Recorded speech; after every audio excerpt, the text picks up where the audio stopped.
the suttas in the reading material through the conference call or through chat, whatever uh, works for you. So, who'd like to get started?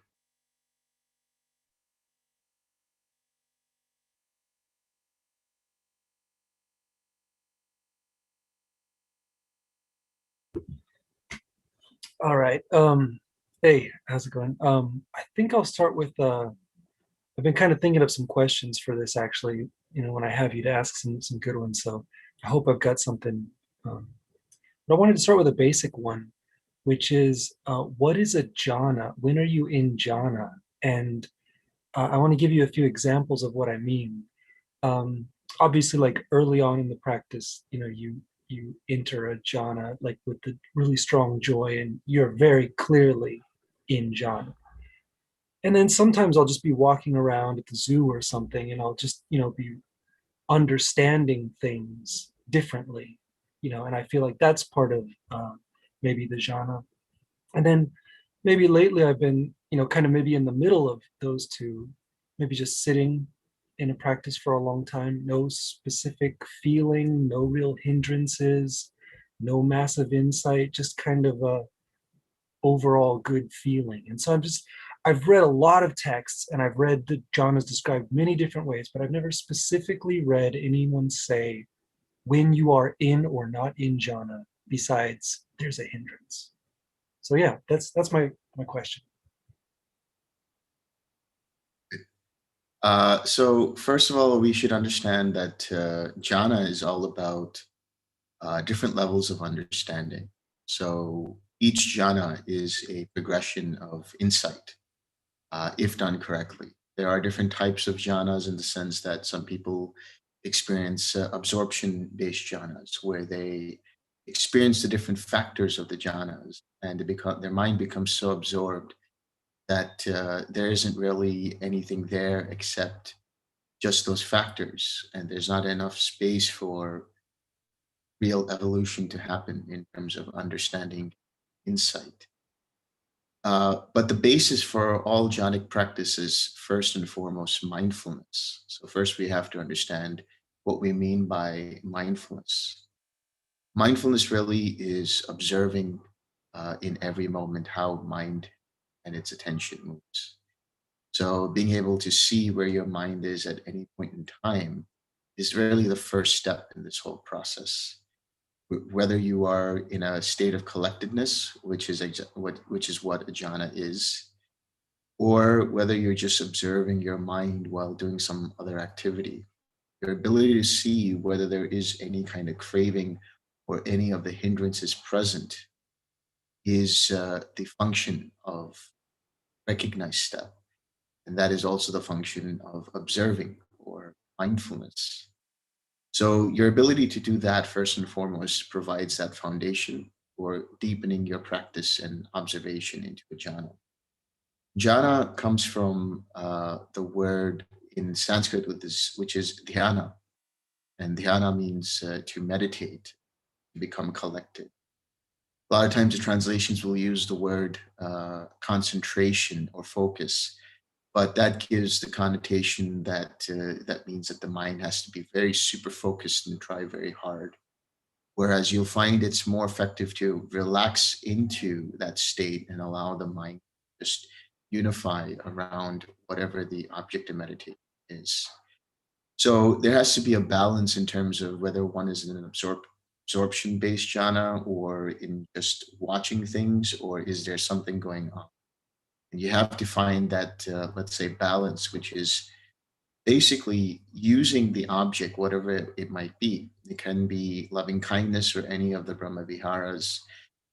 It can be the breath. It can be different kinds of meditation objects that are discussed in the suttas. But what's important to understand here is how do you see your mind's attention move and what is it moving towards? Then being able to use the 6R process to return it back to the object. So that object is the singular uh, focus, for lack of a better word. It's where the mind becomes preoccupied with that particular object. For example, loving kindness. And in that process, you experience the different factors of the jhana. So, for example, in the first jhana, you experience vitakka and vichara, which is essentially initial application of thought. You do that when you put your attention on something, when you create some kind of verbalized wish for loving kindness, for example, or have an image in mind that starts to bring up this sense of joy and happiness. And you start to send it to yourself, and you might use the verbalized wishes. And then vichara is the sustained application of thought, which is to say that you continue to have your mind on the object. Once the mind is locked in to that object, so to speak, then the vitakka and vichara fall away. And you experience in the first and second jhana the piti and the sukha. Piti here means joy. It's very uplifting, energetic sort of joy. And sukha is more comfortable. There's a sense of ease. There's a sense of happiness, and that all is well. So as you progress, then the factor of piti goes away. That happens in the third jhana. And all you're experiencing is just this very balanced, very content, very tranquil kind of mindset. And then as you deepen your ability to stay with the object, at this point, when you're in that jhana, your ability to stay in that object will be for longer periods of time. And eventually you start to notice certain things like you start to lose awareness of the body, or you start to lose any kind of connection or feeling with the body, and you start to only notice your awareness around your head. And when that happens, you're starting to get into the fourth jhana. You'll also start to notice that there's this equanimity and very bright mindfulness, a very balanced mind. It's a mind that isn't disturbed by anything. So there's very little movement, if at all. And when that movement arises, one can notice it, let go of it using the 6R process, and quickly return back to one's object of meditation. The other aspect, in terms of the context of the hindrances and in the context of 7 enlightenment factors. So, yes, jhana, you are said to be in a jhana when there are no hindrances present. So, when you do notice a hindrance, then you recognize that the mind is no longer collected. You use the 6R process. Now, when you use the 6R process, it's really the fulfillment or the initial um, starting of the enlightenment factors that start to bring the mind back into balance, that starts to bring the mind back into a balanced attention towards its object. So when you're using, for example, recognize, the first step, you are activating the factor of mindfulness or observation, and you're activating the factor of investigation. Investigation of states is really the discernment aspect of the mind. That is to say that the mind is able to know. So when you're mindful that the mind is distracted, the discernment says that this is a distraction, or the mind is distracted. In the same way, you have feeling and perception, which are intertwined. When you have a feeling, you have a sensation of an experience, but it's the perception that names the quality of that experience or what that experience is. In the same way, when you recognize, you notice immediately these two things. Number one, that the mind is distracted. And number two, through discernment, that there is this distraction, whether it's one of the hindrances or whatever it might be. When you then recognize and you release your awareness or your attention from that hindrance, what you are effectively doing is starting the process of energy and application. So that is really right effort. You're starting the process of the factor of energy, of bringing in some energy to your practice by doing something. When you relax, you are tranquilizing or relaxing. So you're bringing in the factor of tranquility. When you re-smile, you uplift the mind and you bring up a tranquility, a factor of joy, the awakening factor of joy. Then when you return back to your object, you do it very smoothly. It just comes back and the mind becomes naturally collected. And therefore, there is that natural awakening factor of collectedness that's present when you do that. And finally, when you repeat, you're doing so without getting the mind agitated. The more you do the 6R process, the more the equanimity develops deeper. which means that equanimity is present throughout that process whenever it sees. Equanimity is just the knowing and the seeing of what's happening without getting involved or agitated or affected by it one way or the other. So essentially what's happening is when you get distracted, you're coming back to the jhanic process or the jhanic state by reactivating the enlightenment factors, bringing them back uh, into balance and then coming back to a jhanic state. So there's two aspects here. It is the non-arising of hindrances, but it's also the activation and the presence of the enlightenment factors that constitute any kind of. Okay, I get that. And so I guess I can, let me just rephrase it a little bit, because what I'm hearing is when I'm walking down the street and I'm having some insight that may be a result of a jhana that I was in, that's not being in jhana. Because obviously my mind is distracted with the cars going by, this, things like that. I'm certainly not all 7 factors in, balance and all of that. So that's not necessarily being in jhana. That's just taking from the insights that I learned from previous jhanic experience. Am I saying that? Does that sound about right? Yeah, what you have to understand is with regards to this process of jhana, there will be insights that arise while you're in the jhana itself. But there will also be insights that arise when you're not in the jhana too. It's just that the mind is calm enough, clear enough to be able to have the intuition to see those insights that arise. So it's not necessarily, but it can be a result of your practice that the insight just appears out of nowhere. But in those processes, if the mind is distracted, then definitely it's not in a jhanic state.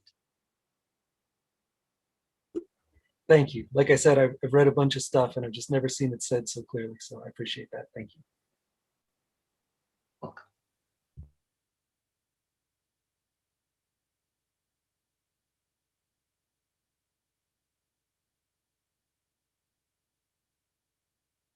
Hi, Delson. Hello. Yeah, I have a question regarding the jhana as well. I noticed the sitting usually between morning and afternoon has different quality to it, probably because of the food.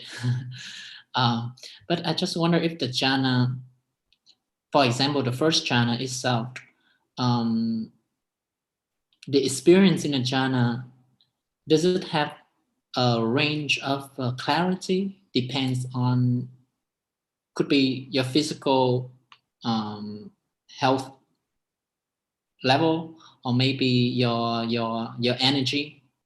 So the clarity when you in that particular jhana, and you can feel different, or maybe it's just the amount of the hindrance that collectively during the sitting that I may perceive it as, oh, in this sitting is unravel faster or slower because of the hindrance, not because there's a different clarity level within the jhana itself. Yeah.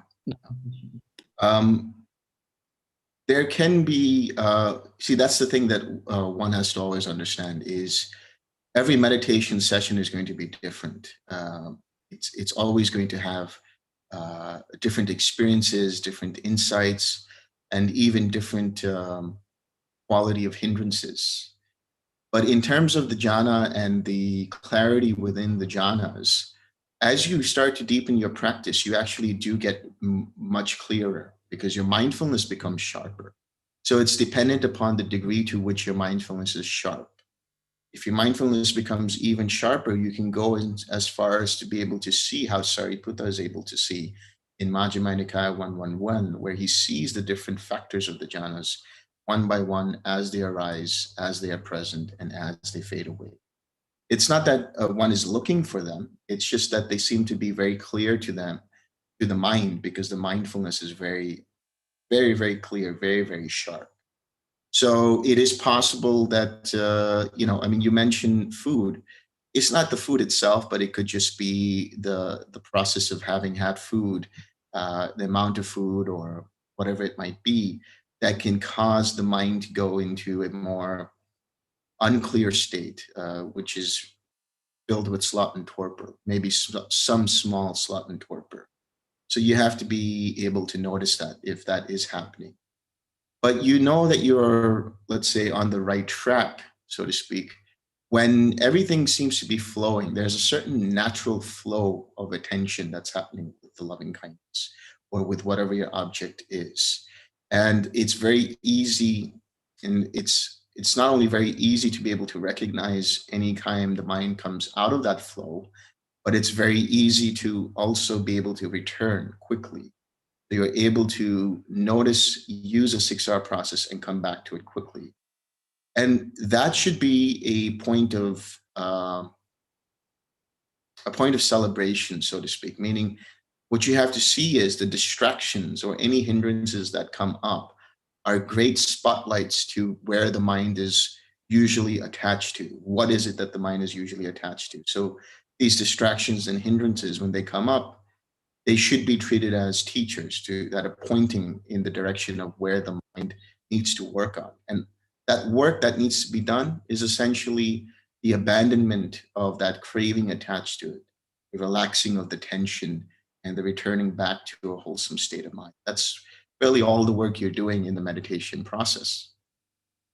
The second part of that is when you continue to do that, when you continue to do the 6 R's, every time you do it, your mindfulness actually becomes sharper and you get a little deeper into the jhana, get a little deeper into a level of understanding and into getting certain insights from that practice. So, it's a good thing to practice the 6 R's even while you're not sitting down for meditation, and to really use your mindfulness in every moment as best as possible. Be able to notice where the mind is, what it's feeling like, what factors are present. Is there natural loving kindness? Can you bring up loving kindness or compassion and just radiate it and see what's happening while you're sitting down or walking or driving the car or whatever it might be? And every time you see this and you start to notice a hindrance arise while you're doing that in whatever activity it is, then you're able to use the 6R process to come back. So the more you're able to do that in daily life, the clearer and sharper the experience of jhana will be when you sit down. Thank you. Welcome. Okay, can I ask you a question, Delson? Yes, please. You said that it's possible to do the practice with the breath, but then I don't understand the purpose of metta. Why is wholesome thought, wholesome thinking, and metta so important? If you can do it with the breath, is it just for effectivity? Is it more effective with metta, or what's the point there? So from my own personal experience, I found when I started out that the metta was much more effective than breath. That's really how I was introduced to any kind of Buddhist meditation, through love, kindness, and Brahma Viharas. The thing about breath practices, if you go back to the Anapanasati Sutta, it talks about, or the Buddha talks about in there, how one is just noticing or becoming aware of the breath, not trying to control it, not trying to do anything with it. And in that process, there is the mindfulness that's developed. And in that process of mindfulness, the 7 factors are developed. And in that process of the 7 factors becoming developed, the experience of jhanas comes about. So I find that metta is sort of a bypass to all of that. As soon as you bring up metta, you bring up something that is wholesome, you bring up something that makes you feel good on the mental level.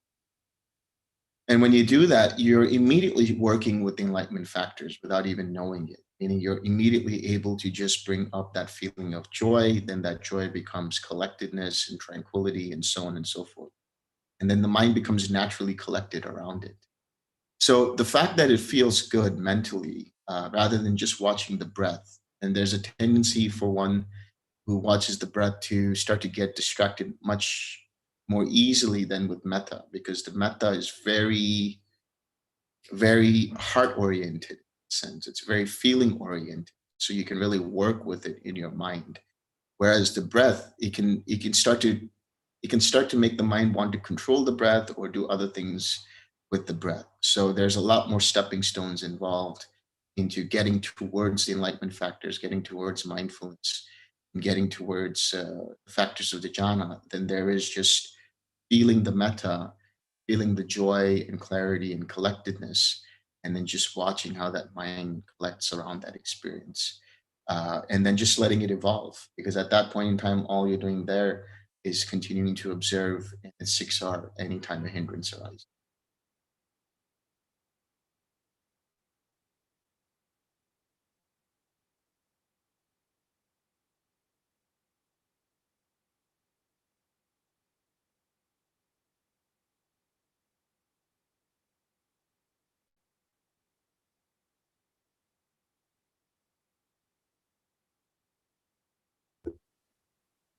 I have another question.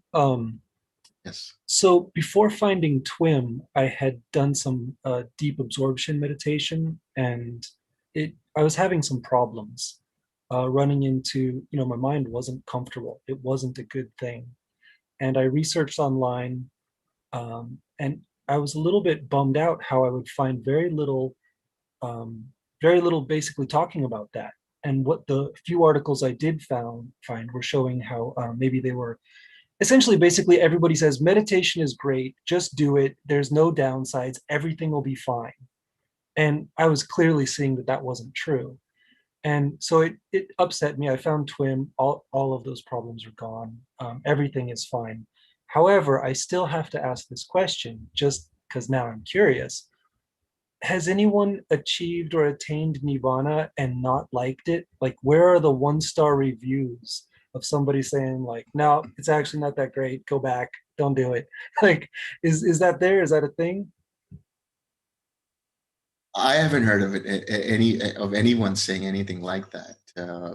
That once they experience Nibbana, they want their money back. I've never heard anyone say that. So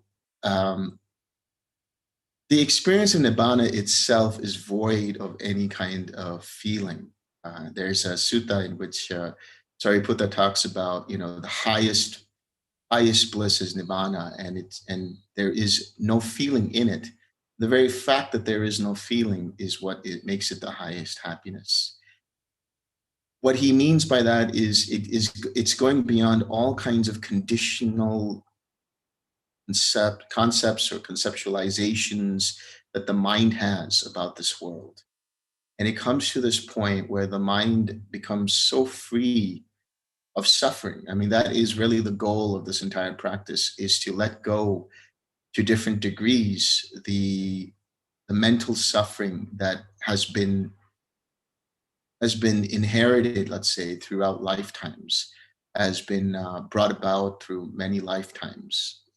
But within just one lifetime, the fact that we have so many kinds of conditions, so many kinds of ideas, thoughts themselves, when uncontrolled, can become very much suffering. They can create a lot of mental tension. They can create all kinds of misconceptions of what people are and what they're doing and how one sees the world and so on. The beautiful thing about Nibbana is when one experiences it, one lets go completely all of those things. And so it is the experience of seeing reality as it is. When you do that, your mind becomes naturally relaxed. You experience that Nibbana. You don't take anything personal. You don't take anything to be, to be something that's affecting you. You let go of that idea of self. And you see that the self arises and passes away in every moment based on dependent origination. So the experience of dependent origination is really what brings about that experience of Nibbana, because you see that this whole process is conditioned by all of these different causes, which are these links, and that there's no controller here. And so the input is very important. So, for example, you talked about absorption-based concentration and practices. That's all well and good for people who do that for a few hours, maybe even for a few days, but then they notice that they haven't really changed all that much in terms of how they see the world. They still experience the same kind of upsetness. They still experience the same kind of irritation, annoyances, and things like that. But if you do it in such a way that you're able to recognize the upsets and the irritations and the annoyances and other hindrances when they arise as you're meditating, you're effectively working with those things right there and then through the ways that the Buddha has talked about in the suttas. That is to say, you are noticing them being impermanent and abandoning them. You're noticing the not self aspect of them and uprooting them and coming back. So every time you do this, you have to look at it in the context of karma as well. That anytime a hindrance arises, it's because it's an effect of something that you might have done in the past that was not wholesome, whether it was breaking a precept or whatever it might have been. It's an effect, it's a karmic effect of that process. Now you're dealing with it in a way that lets go of that karma, lets go of that experience of old karma. And instead of perpetuating it with a personalized intention, perpetuating it with, why is this happening to me? Or how can I get rid of this? Instead of doing all of that, you notice it and see that it's just this one thought that is impermanent. It arose because of some series of causes and conditions, and letting go of those, which is your undue attention to that hindrance. You let go of that hindrance and effectively abandon it. And so what you will notice is every time you meditate and every time the hindrance arises again, it has a weaker hold on the mind. If you're doing the 6R process correctly, it starts to lose its energy, the hindrance. And eventually that hindrance won't arise again in that session, and you'll be very collected in your practice. So this is really the key aspect of this particular practice, is dealing with the hindrance right then and then, instead of suppressing it. You know, you use the image of the beach ball or any ball that you put underwater. You suppress it and you put it under pressure.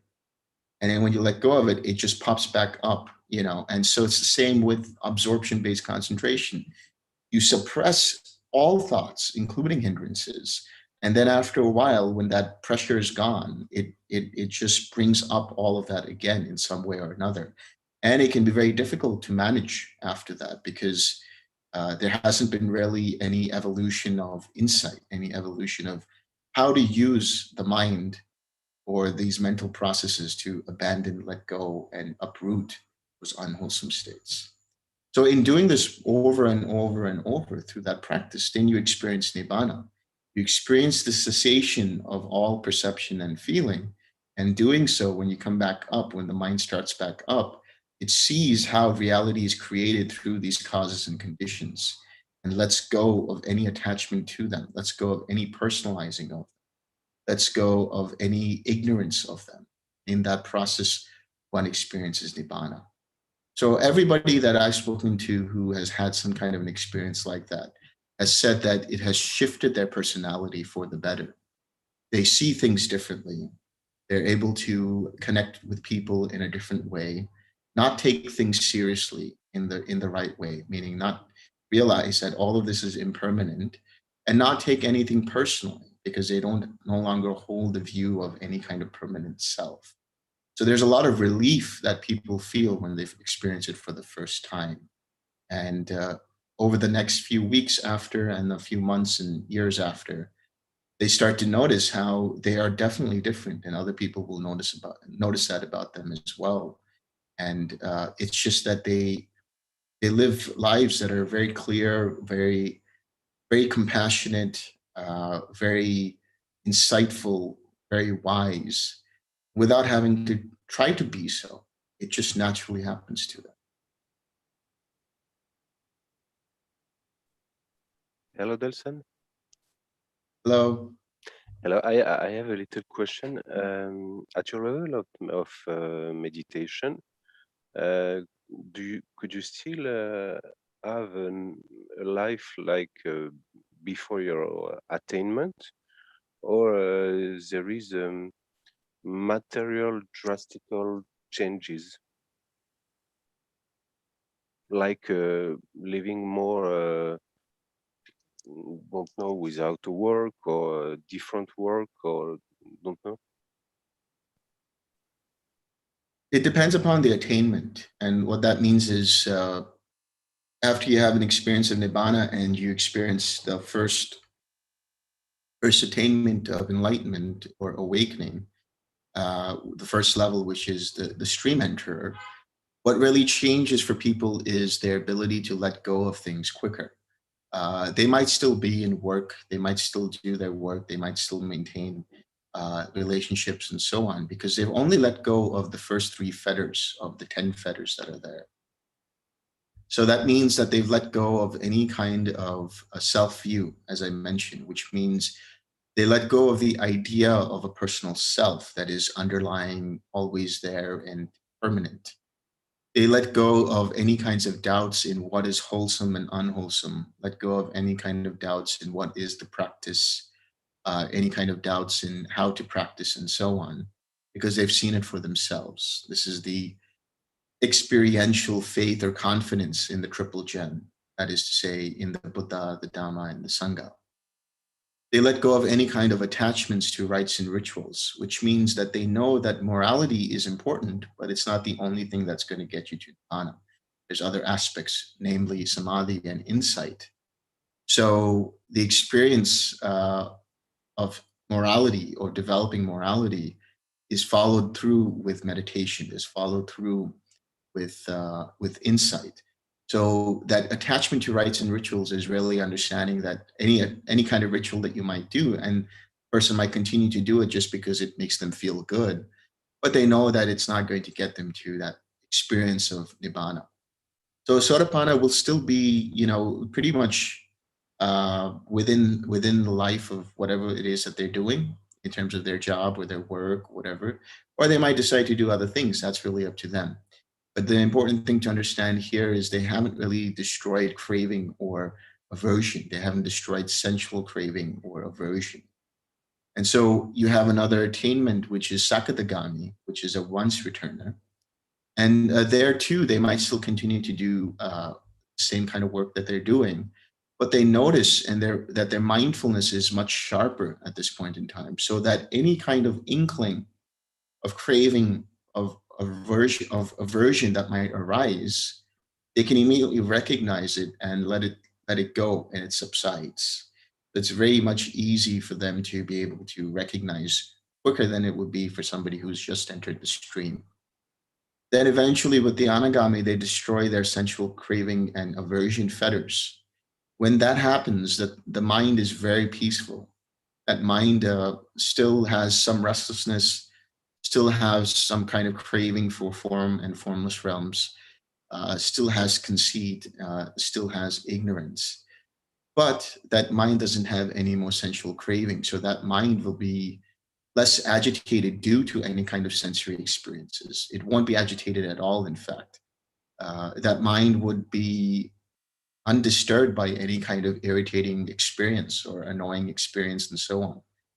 So such a mind would only be able to see things as they really are, which is that these are just causes and conditions. So there's no point in getting upset. I mean, it doesn't make any sense. It doesn't register in their mind in that way. Now, for such a person who is an anagami, this is called an anagami, who's a non-returner, meaning they won't return back to the sensual realms. They might be more inclined towards teaching the Dhamma. They might be more inclined towards helping in one way or another. That's not to say that the Sotapanna and Sakadagami won't. But the Anagami is less interested in making money, if at all. They're less interested in doing anything in terms of their job, and they're more interested in the Dhamma, and that's where the attachment to the Dhamma is, most prevalent, which they have to let go of. And then finally, the attainment of the arahant, which is to say that one who was let go of and abandoned all 5 higher fetters, they have no interest in making money at all. They have no interest in anything that has to do with the world. And so they live a life that is basically like a monastic, whether they have joined the Sangha or not. And their whole understanding of the world is completely different. They have let go of all conceit. So there's no sense of I am, any deep-rooted sense of I am to anything in relation to the internal or to the external. They see the four great elements or the four states of matter as they are, without personalizing it. They see their interactions with people, their relationships that they had with their parents or with their siblings or friends and so on, as just a series of processes, a series of causes and conditions that came about because of karma. They have a very deep understanding of karma, and they have a very deep understanding of dependent origination. Having let go and completely abandoned all 10 fetters, what arises for them in the way of dependent origination is essentially formations that arise because of contact, which is to say old karma, effects of previous karma that they committed prior to full awakening. So they still experience the effects of those karma, that karma that they produced before, but there is no more perpetuation of that same karma through reactions that are personalized, reactions that have craving in them, reactions that have aversion in them. So in that process, or in the context of dependent origination, you'll have the formations, you'll have the consciousness that arises, which will be undefiled. It won't have any kind of defilements of any sort. It won't be rooted in the wholesome or the unwholesome. It will just be impersonal consciousness that arises. That gives rise to the experience of the mentality, materiality, and the six sense spaces, and the contact that occurs is no longer this subject-object duality that I am the one experiencing this. I am the one that's seeing this. It's my eyes that are seeing this. It's just a complete fluid experience of reality as it is. And so the experience of the feeling, the perception of what that feeling is like, whether it's painful, pleasant, or neutral, won't have any underlying tendency of craving, aversion, or ignorance in it. It will just be seen as it really is, impersonal, intrinsic of dukkha, and not worth holding on to, and not self. Therefore, whatever arises also passes away without any personal involvement in it, which doesn't perpetuate craving, clinging, being, and then rebirth of more karma and action and so on. So in that sense, the arahant has destroyed all fuel for future rebirth and becoming. So on the level of personality, they might still retain some personal traits that they grew up with. You know, they might still have certain inclinations, but those inclinations are no longer personalized. They don't have a favorite of anything, but it's just whatever has been picked up throughout their life. You know, a certain kind of food that their body is used to, a certain kind of drink, like a certain kind of juice or whatever their body is used to, whatever it might be, but there's no longer any identification with any of those processes.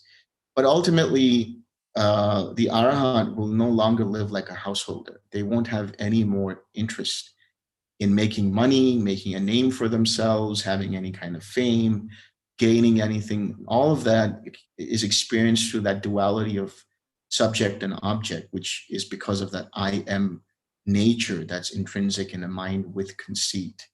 Having destroyed that, there's no experience like that. It's just all a series of impersonal processes.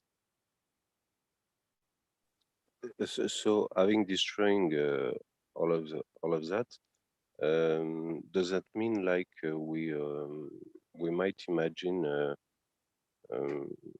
like, for example, the Buddha's life was, that means that he was only a homeless asset who were going from people to people and choose poverty, choose to be poor?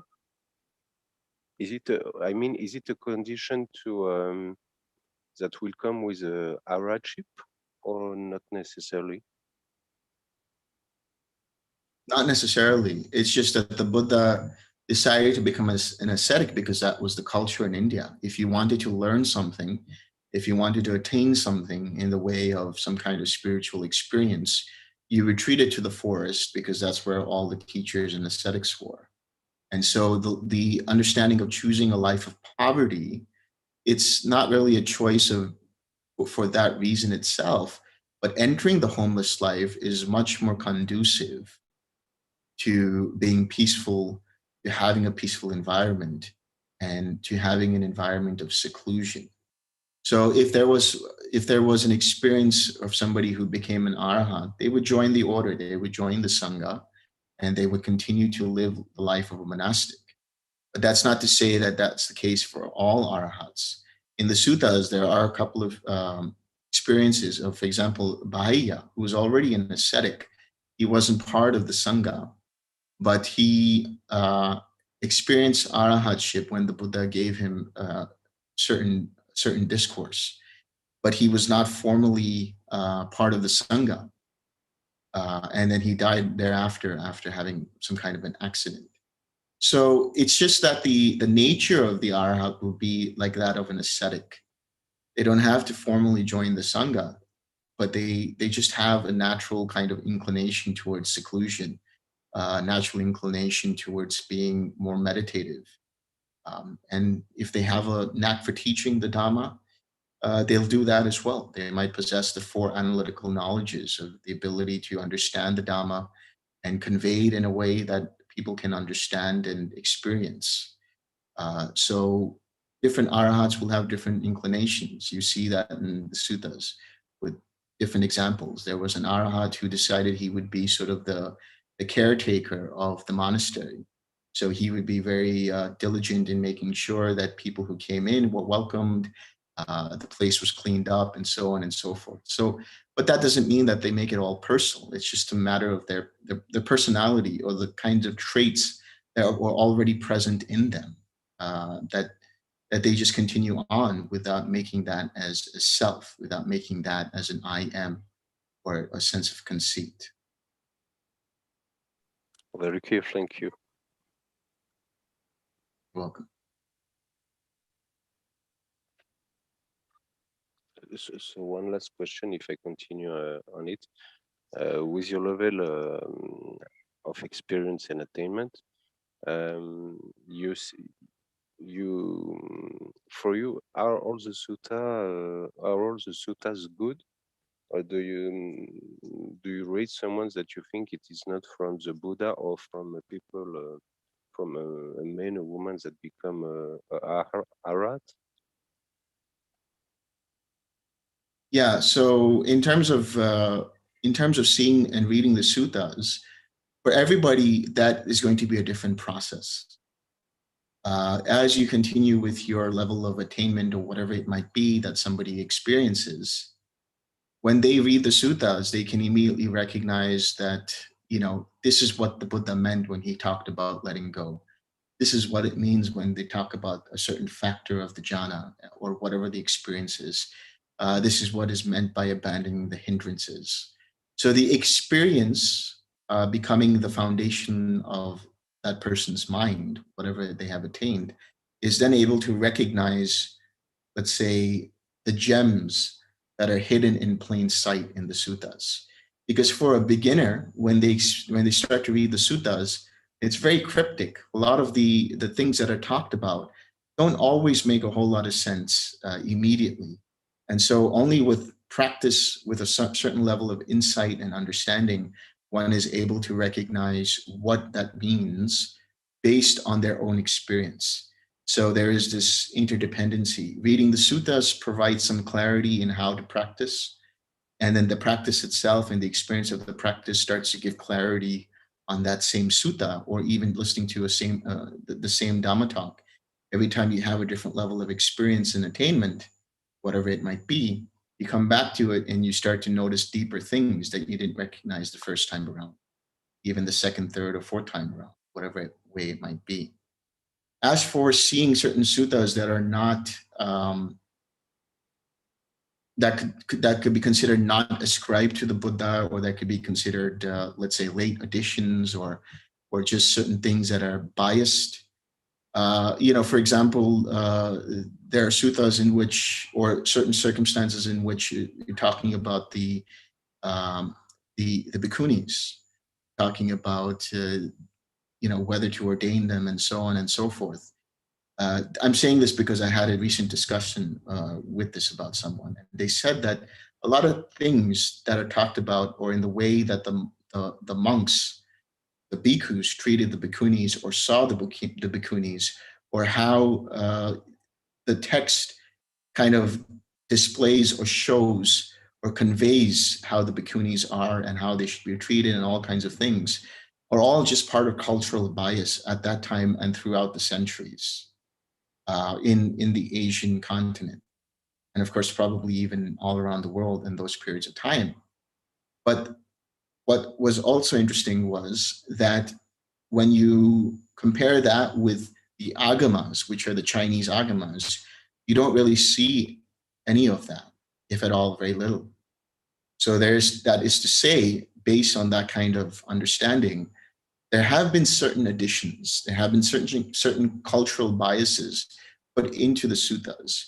And one has to use their common sense, one has to use their understanding to see if that really matches up with the rest of the majority of the suttas that are being talked about. Not just take it for face value, but really contemplate it, understand it, see if it makes sense and resonates with one's own experience. And if it resonates with the rest of the suttas, the majority of suttas, which talk about pretty much the same thing from different angles, pretty much talks about the same jhanas from different angles, pretty much talks about the Eightfold Path from different angles, and the rest of the other three of the Four Noble Truths from different angles. So that's how you should be able to really look at whether this sutta really makes sense in conjunction with everything else that you have been taught and that you have practiced, developed, and experienced. Thank you. Welcome.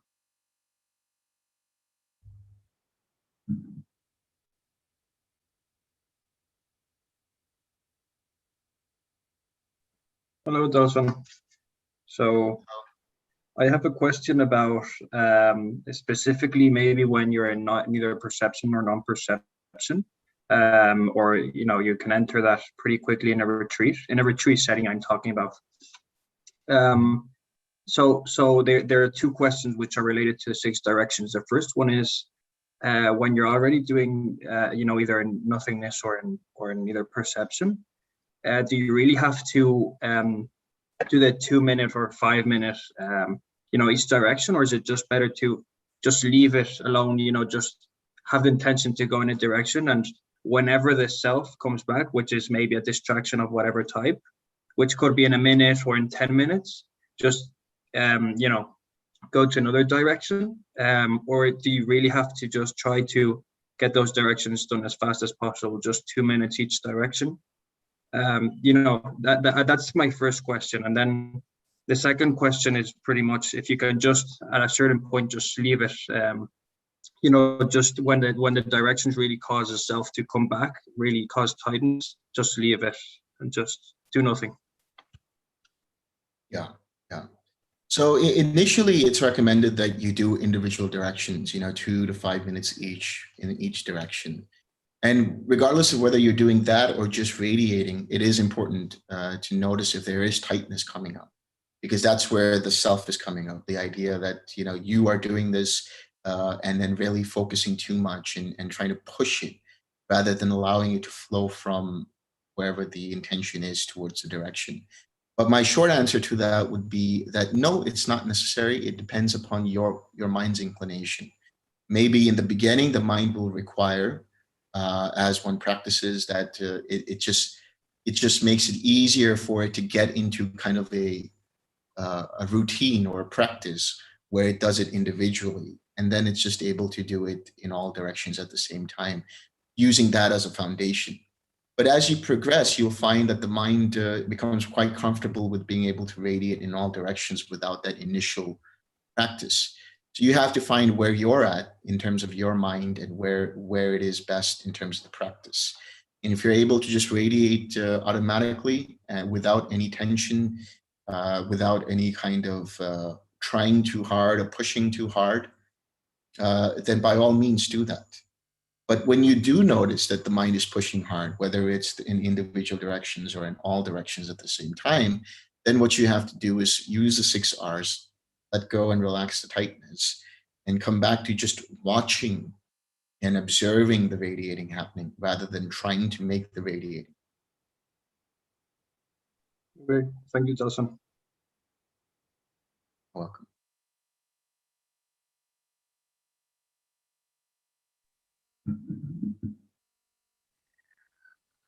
Yes, that's a good point. And in neither perception nor non-perception, you can't radiate anymore. That's why rarely the radiating happens only up to the level of nothingness, where you're radiating equanimity. And what you will notice in nothingness is at a certain point, it becomes tense to even radiate that equanimity. And then when you try to return to it and do it again, it becomes tense again. That's when you know that the mind is comfortable with just being with itself, so to speak, with being with that quiet mind. So then you just let go of any kind of radiating and allow yourself to be in that still, quiet, tranquil mind. And then you start to slip into neither perception and non-perception. You let go of the perception of nothingness.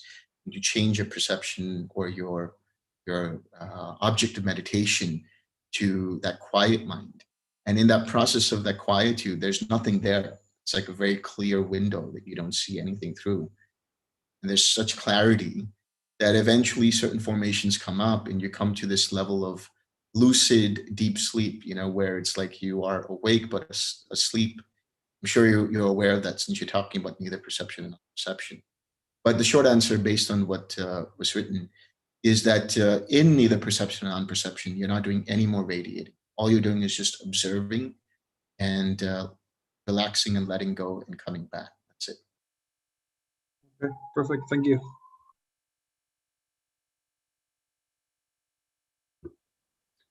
I've got one for you. So I like the different translations. Things are translated by different people in different ways. And like you mentioned about the suttas, it kind of shows you different angles of the same thing. But one particular word I'm not really a fan of, and I've heard 0 different translations or different ways to say it, is seeing the links of dependent origination. It seems like such a visual thing. And I haven't heard any other words for it. Do you know of any other words for that process of seeing the links? So in the suttas, there's this, let me make sure I get it right from the Pali. It's yata buddha jnana dasanam. So it's a compound word of 4 different words. Yata buddha means reality as it is. Jnana means knowledge, and dasana means vision. So knowledge and vision of reality as it is. Vision it can be what you actually do see it in your mind's eye, so to speak. People experience it in different ways, but it's more important to understand how the mechanics work, and it can just be very intuitive. It depends on the person's formations. If they're very visually oriented, they'll be able to really see it clear. And as their mindfulness becomes sharper, they actually do start to see something in the sense of in their mind's eye. But the knowledge and vision, the jnana dasanam, is really basically understanding the impersonal nature of the links, understanding the 3 characteristics of each of the links and the 4 noble truths of each of the links. So that is the knowledge and vision of reality as it is. That whole experience can happen visually, but it's intuitive in the sense that you have insights. There's a certain kind of knowing, right? The knowledge. There's a certain kind of awareness and understanding, a eureka moment, a aha moment. I get it now, and that can be understood just by this intuition.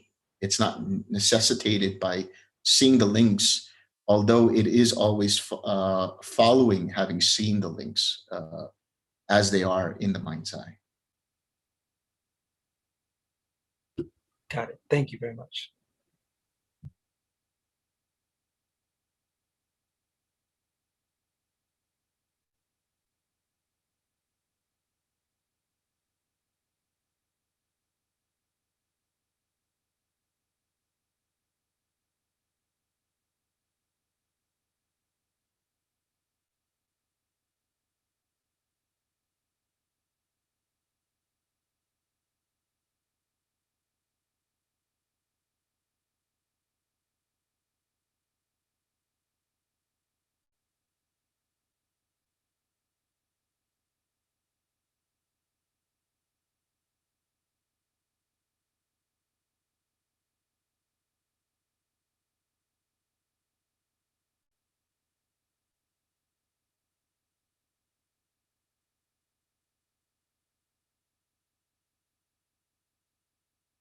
Are there any last questions?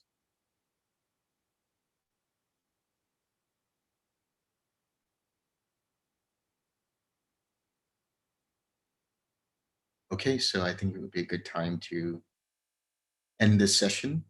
So thank you everyone for attending. I'll see you all in your individual interviews starting tomorrow. There's some merit.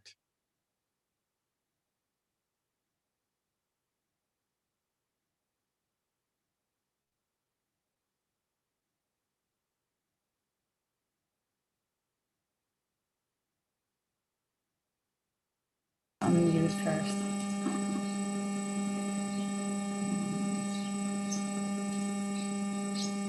May suffering ones be suffering free, and the fear struck fearless be. May the grieving shadow prove, and may all beings find relief. May all beings share this merit that we have thus acquired with the acquisition of all kinds of happiness.